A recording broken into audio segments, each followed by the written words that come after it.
आइए हम एक विशेष चर्चा करें। आज मंगल मूर्ति सर्व कल्याणक ज्ञान और विवेक के देवता गणपति बप्पा का आगमन शुरू हुआ। अनेक स्थानों पर असंख्य अगिनत पंडाल सजे, बाजार में भी रौनक है। मंगल मूर्तियां खरीदने के लिए और अपनी आस्था प्रकट करने के लिए भारी भीड़ उमड़ रही। अब यहाँ पर हर घर घर में मंगल मूर्ति गणपति बप्पा की स्थापना होगी, पूजन अर्चन होगा और सब अपनी अपनी श्रद्धा समर्पित करेंगे। आज ही से देश भर में सांस्कृतिक समारोह का आयोजन होगा और ये ना जन चेतना के समारोह है। 10 दिवसीय गणेशोत्सव जन चेतना का प्रतीक है। ये आइए हम मंगल मूर्ति गणपति बप्पा के चरणों में अपने श्रद्धा सुमन अर्पित करें, भावनाएं अर्पित करें और सकारात्मक विवेकवादी बनने का संकल्प लें और राष्ट्र के लिए जिएंगे, राष्ट्र के लिए मरेंगे, सनातन धर्म के लिए सब कुछ बलिदान कर देंगे और इस देश को, भारत को स्वर्णिम भारत बना कर रहेंगे। यहाँ पर हमारे देश की क्रूर हत्या की जा रही है, जख्म दिए जा रहे हैं, किंतु हमें उनकी परवाह नहीं। हम सब भुला के जो रोजाना नए नए दर्द दिए जा रहे हैं ना, उनकी भी हमें परवाह नहीं है। वे बहुत अधिक घातक जख्म है, किंतु हमारा संकल्प है कि हम भारत को स्वर्णिम राष्ट्र बनाकर रहेंगे। हम कल जो एक उद्घोष हुआ कि राष्ट्र राष्ट्र रहता है, राष्ट्र कभी मरता नहीं है, राष्ट्र हमेशा जिंदा रहेगा। और ये जो गुजराती नाजी कोकनी गैंग है ना, जो अपने साथी षड्यंत्र रच रही है हमारे सबके प्रति, राष्ट्र के प्रति और देश की क्रूर हत्या करना चाहती है, हम उनको ये संदेश दे रहे हैं। गणपति बप्पा की तरफ से संदेश है कि राष्ट्र कभी मरता नहीं है, राष्ट्र हमेशा जिंदा रहता है। ये बात ध्यान रखें।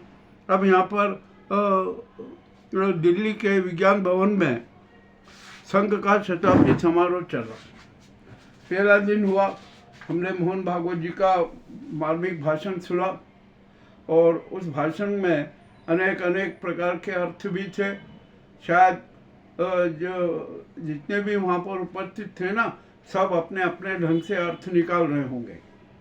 और यह संघ का शताब्दी समारोह एक वैश्विक समारोह के रूप में आयोजित हुआ। उसमें अंतर्राष्ट्रीय, राष्ट्रीय और स्थानीय सभी लोगों का समावेश हुआ। सभी वहाँ पर मौजूद रहे। मोहन भागवत जी ने अपना उद्बोधन दिया, भारत के गौरव गाथा का वर्णन किया। अरे भारत की गौरव गाथा 100 साल की नहीं है, उसकी तो हजारों साल की है। हम इसमें भी कोई शंका नहीं है। और हमारा सबका धर्म है ना, मानवता है और सनातन धर्म है, सेवा है, त्याग है, बलिदान है। यह हमारे धर्म है, संस्कार हैं और संस्कृति है। यह है ना सनातन धर्म के मूल सिद्धांत है। हम उनका पालन करेंगे, संकल्प करेंगे। परंतु और जब मोहन भागवत जी ने तो कल एक बहुत बड़ा संदेश भी दिया और यह संदेश इस गुजराती गैंग को दिया कि जो झूठ बोलने में माहिर है, षड्यंत्र रचने में माहिर है, इवेंट प्रस्तुत करने में माहिर है, प्रायोजित कार्यक्रम करने में माहिर है, जनता को भ्रमित करने में माहिर है, उसको स्पष्ट संदेश दिया कि अब आपकी राजनीति नहीं चलेगी, आपका षड्यंत्रवादी चरित्र नहीं चलेगा। और मैं एक बात फिर बता दूं कि मोहन भागवत जी ने हिंदू की जो बात कही ना, अब हम हिंदू की बात नहीं करते हैं, हम तो बात करते हैं कि हम सब सनातन धर्मी हैं और हमारा डीएनए एक है, मानवता हमारा लक्ष्य है, इसके सिवा कोई दूसरा नहीं। हम विश्व में शांति चाहते हैं, सबका कल्याण चाहते हैं, प्राणी मात्र का कल्याण चाहते हैं। यह हमारा संकल्प है। मोहन भागवत जी आज क्या उद्बोधन देंगे, किस भी विषय पर चर्चा करेंगे, ये भी हमें इंतजार है। हम आपके सामने प्रस्तुत करेंगे। और कल जो है 28 को जो एक प्रश्नोत्तर काल होगा, उसमें मोहन भागवत जी से प्रश्न करेंगे विश्व के सभी लोग मौजूद जो हैं वहाँ पर। अब देखते हैं कौन कैसा प्रश्न करता है।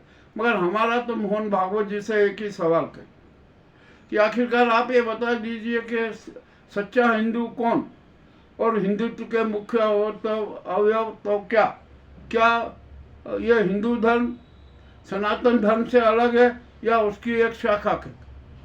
ये भी आपको अब तो स्पष्ट करना पड़ेगा। और अभी देश में जब आप ही ने कहा ना कि राष्ट्र हमेशा जिंदा है, राष्ट्र हमेशा ही जिंदा रहा है, कभी मरता नहीं है, तो सारी व्यवस्थाएं बदल जाती हैं। तो हम यहाँ पर आपसे भी ये गुजारिश करना चाहेंगे, आपसे निवेदन करना चाहेंगे मोहन भागवत जी से, और यही हमारा सवाल है कि आप सनातन धर्म और हिंदू धर्म में फर्क मत कीजिए। भारत है ना सनातन धर्मी राष्ट्र था, है और हमेशा रहेगा। इस प्रश्न पर आपको उत्तर देना है। अब जो मनोवादी संस्कृति और ये जो हिंसावादी उन्मादवादी अहंकारी संस्कृति का कोई महत्व नहीं है, ये भी हमारा एक सवाल है। और आप जब हम सर्व कल्याण की बात करते हैं ना, तो हमें एक सच्चे आध्यात्मिक बनने की भी जरूरत है, किंतु हम सच्चे आध्यात्मिक नहीं बन रहे हैं, हम तो कट्टर धार्मिक बन रहे हैं। हम जबकि हमें कट्टर आध्यात्मिक बनना चाहिए, क्यों नहीं बन रहे, इसका भी आपको जवाब देना है। और कहाँ कमी है, इस कमी को कैसे दूर किया जाए, इसके लिए भी आपको जवाब देना है। यह हम प्रश्न कर रहे हैं आपसे। हम चाहे विज्ञान भवन में ना आए हों, किंतु हम आपसे सवाल तो कर सकते हैं ना। ये हमने जो सवाल किए, और संघ को बदनाम करने का एक गुजराती गैंग ने जो कुकृत्य किया है ना, वह भी किसी से छिपा नहीं है। आपने तो जो चेतावनी दे ही दी मोहन भागवत जी ने इस गुजराती गैंग को, किंतु अब है ना खाली चेतावनी देने से काम नहीं चलेगा। ये गुजराती गैंग है, महाषड्यंत्री है, शातिर हत्यारी है, ये दरिंदर है, शातिर शिकारी है। यह है ना देश की हत्या करके उसके टुकड़े कर करके अपने हथेली पर स्वाद से खाने वाली गैंग है। ये भी मैं आपसे प्रश्न कर रहा हूँ, इसके बारे में भी आपको उत्तर देना पड़ेगा कि जो अभी हमने 14-15 साल में जो 2014 से आज तक जो नाटक देखे हैं ना, वे स्पष्ट साक्ष्य हैं। आपने जो भी इनके खिलाफ अभियान छेड़ा ना, जो शीत युद्ध चल रहा है ना, उसमें आपको ये परास्त करने की योजना बना ली, आपको आत्मसमर्पण करवाना चाह रहे। और यहाँ पर भगवत जी आपकी भी थोड़ी संघ की भी एक गलत बात है। संघ है ना, उसका चरित्र स्पष्ट नहीं है, वो स्पष्ट चरित्र रखता है, राजनीति करता है, छद्म राजनीति करता है, नहीं करना चाहिए। हमें ये सत्ता से मोह नहीं रखना चाहिए। और ये धन और धरती और ये वैभव की बातें है ना, ये सब व्यर्थ है। ये तो अहंकार है, ये कृष्णत्व का माया चक्र है, उसमें संघ क्यों उलझा हुआ है, इसका भी जवाब दीजिए। आपको कृष्णत्व पर आना है, कृष्णत्व यानी जीवत, हमें तो जीवत की भी रक्षा करना है, राष्ट्र के आत्मा की रक्षा करना है, संविधान की रक्षा करना है, विधान की रक्षा करना है, न्याय विधा की रक्षा करना। ये इतने सारे प्रश्न हैं आपके सामने, हमने रखे, और आपको हम तो जवाब चाहेंगे आपसे कि हमें जवाब मिलना ही चाहिए। ये जो कोई बात, ये मेरी बात नहीं है, यह हमारा सवाल नहीं है, ये देश की 147 करोड़ जनता का सवाल है। आपको तो उत्तर अब देना ही पड़ेगा, किसी भी रूप में उत्तर देना पड़ेगा। और हमने आपको उज्जैन के लिए आमंत्रित किया, आइए हम बैठेंगे, आपके जो आप जिन पर गर्व करते हैं ना, इन संघी नेताओं पर, इनका जरा चरित्र भी देख लीजिए कि इनका चरित्र क्या है। और आप बात करते हैं स्वयं सेवक की, वो तो बेचारे बलिदान करने के लिए तैयार रहते हैं, त्याग करने के लिए तैयार रहते हैं, किंतु उनके कल्याण के बारे में आज तक संघ ने कौन सा काम किया, ये जरा बता दीजिए। कितनी उपेक्षाओं में जीवन यापन करते हैं, क्या क्या करते हैं। हालांकि वो तो त्यागी हैं, त्याग की भावना से काम करते हैं, उनको प्रतिफल की कोई ज़रूरत नहीं है। किंतु यह हमारा दायित्व बनता है कि जो हमारे मिशन के लिए बलिदान करने को तैयार रहते हैं, उनका संरक्षण हम करें। और संघ ने आज तक उनका संरक्षण नहीं किया। यह भी मेरा एक कड़वा सवाल है। और आप क्यों आप व्यर्थ की बातें करते हैं कि हमने चंदा नहीं लेते, वो नहीं लेते। अरे आप साल में एक बार गुरु दक्षिणा ले लेते हैं। किंतु ये नाजी गैंग ने जो प्रचारित किया ना कि संघ को खूब चंदा मिला, और हम इस बात के साक्षी हैं कि संघ को जो भाजपा शासित सरकारों ने आर्थिक सहयोग दिया, आर्थिक चंदा दिया, जमीनों के उपहार दिए। और अमेरिका से कितना इन गुजराती गैंग के जो है ना चिंटुओं ने संघ को कितना चंदा दिया, जरा ये भी तो देखिए। मगर आप ऐसे जो विवादास्पद बातें मत कीजिए। आपने जो कल जो बोला ना, वो बड़ी वैसी परिस्थिति बनी कि आपका इस बयान की है ना खूब आलोचना भी हो सकती है। हम आलोचना करने नहीं आए, हम तो आपसे कहने आए कि अपनी जो आप विचार प्रकट करते हैं ना, वो विरोधाभासी न हो, वो विवादास्पद न हो। ऐसे ही है, हमने इतने सारे सवाल दाग दिए हैं भागवत जी कि आपको तो वो जवाब देना ही पड़ेगा। ये 3 तारीख के लिए आपकी जो तीसरे दिन है ना, संघ के शताब्दी समारोह के तीसरे दिन के सवाल हमने दाग दिए। देखते हैं अब आप क्या करते, कि क्या क्या उत्तर देते हैं। मैं भी प्रतीक्षारत हूँ। आप बहुत विद्वान हैं, आप स्वामी विवेकानंद के अनुयायी है, उनको जीवन में आत्मसात किए हुए। हम तो आपके चरणों की धूल के अनुकरण भी नहीं है, मगर आज हमें सवाल करना पड़ रहा है। क्योंकि हम जब आत्मिक रूप से जब चिंतन करते हैं ना, तो जो सामयिक परिस्थितियाँ आती है उसकी प्रस्तुति करना भी अनिवार्य होता है। और यदि हम उसकी प्रस्तुति न करें ना, तो यह भी एक तरीके से गद्दारी हो जाती है। हम राष्ट्र के रक्षक हैं, हम स्वर्णिम भारत के रक्षक हैं, हम विधान, संविधान, हमारी न्याय विधा के रक्षक हैं, 147 करोड़ जनता के रक्षक हैं, सीमाओं के रक्षक हैं। अरे अखंड भारत, ये भारत, वो भारत, अब ये सब छोड़ दीजिए, पुरानी बातें हो गई। और आपको फिर एक बात याद दिलाऊं कि जो भूत है ना, वो रसातल में चला जाता कर, और भविष्य है ना आकाश में घुमा करता कर, जो जमीन पर रहता है वो वर्तमान रहता है। तो हमें वर्तमान की बात करना, हम वर्तमान देखें कि हमारा वर्तमान क्या है। आप जरा गंभीरता से सोचिए कि हमारा वर्तमान कितना कलुषित हो रहा है। संस्कार खत्म हो रहा है, संस्कृति खत्म हो रही है, सनातन धर्म खत्म हो रहा है, और अहंकार चरम पर है, शासित षड्यंत्र चरम पर है, धोखाधड़ी, विश्वासघात चरम पर है, इतना सब कुछ है। तो हमें इन जो जितने भी जो कुस्थिति बनी हुई है, हमें उससे निपटना है, उसको समाप्त करना। ये बहुत कड़वा प्रश्न तो है, मैंने आपके सामने प्रस्तुत किया। मुझे पूर्ण विश्वास है कि जवाब मिलेगा। और आइए तीसरा मैं उज्जैन में आज यहाँ पर एक वैश्विक आध्यात्मिक और पर्यटक संगोष्ठी होने वाली। अरे करो भैया, खूब करो, कितने को बोला कि मत करो, मगर आप एक बात तो करो कि आप आध्यात्म को क्या समझते हो। आप तो यहाँ पर जिन लोगों को आप सबने कट्टर धार्मिक बना दिया है ना, तो वे कट्टर आध्यात्मिक नहीं बन सकते। वे तो दिखावे का दान धर्म और इसके नाटक में ही व्यस्त रहते हैं। अहंकारी कितने जरा देखिए, षड्यंत्रकारी कितने देखिए, स्वार्थी हैं कितने देखिए, क्या क्या नाटक कर रहे हैं, किस तरह से टोपेबाजी करते हैं, धोखाधड़ी करते हैं। और हम अनुशासनहीनता की चरम पर है। कोई यहाँ पर सेवा नहीं करना चाहता, सहयोग नहीं देना चाहता, सब एक दूसरे को सौ पर खड़े होकर अपने वैभव के, अपने शौर्य का प्रदर्शन करना चाहते। तो आप संगोष्ठी कीजिए। हमने ये भी सवाल दागा आपसे, अब जो आध्यात्मिक सम्मेलन कर रहे हैं ना, कीजिए। हम देखते हैं कि आप कौन सा आध्यात्मिक सम्मेलन करते हैं, आप आध्यात्मिक कौन सी बातें करते हैं। अरे हमारा सनातन धर्म है ना, सच्चे आध्यात्म से परिपूर्ण है। उसके 10 सिद्धांतों को मूर्त रूप में ला दीजिए।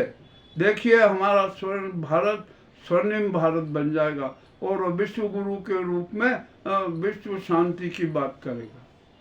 अब आप यहाँ पर ये पर्यटन की बात करें, अरे पर्यटन क्या है? पर्यटन के जरा स्थिति से देखिए क्या है। यहाँ देव दर्शन के नाम पर जो पर्यटक आते हैं उनकी घिनौनी हरकतें तो देखिए क्या है। हम पर्यटन स्थल जाते हैं, मनोरंजन करते हैं।